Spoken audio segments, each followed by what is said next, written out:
Bagay lang, napapanahon, total, ang gusto natin, pagkakaisa, gusto natin unity, o gusto natin lahat ng salita.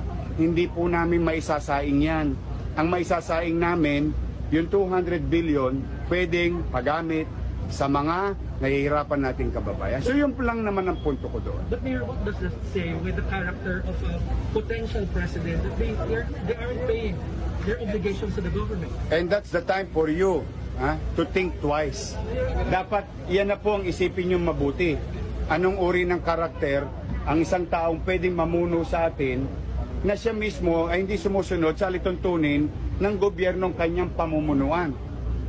Ang masakit dito, of all the tax cases, tax evasion cases, tax evasion is different from this type of taxes. Ito ano lang to eh.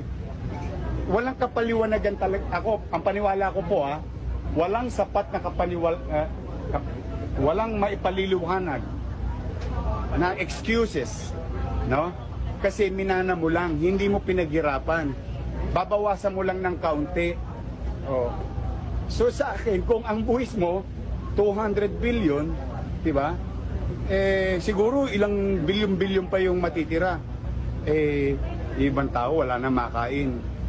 Wala na kanina nga 'di ba pinag-uusapan, 4-day work na nga lang para lang makasurvive Iniisip ng mga taong bayan dahil ang iniisip nila trabaho. Ay tama po si dating Senador Ferdinand Marcos Jr. Ang iniisip ng tao ngayon trabaho.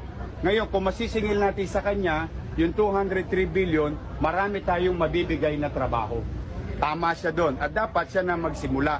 Kung yung talagang iniisip niya ay malasakit sa kapwa, malasakit sa Pilipino. Kung ibibigay niya yung 203 billion nang bukal sa kanyang kalooban na wala na silang ginagamit ng magagaling na abogado o para palusutan ng batas, para linlangin ang tao, kung ako po sa kanya, gusto niya magbigay ng trabaho, wala po siyang gagawin na mahirap. Bayaran lang po yung 203 billion. Di ba? Binayaran mo na ba yun? Binayaran mo na yun.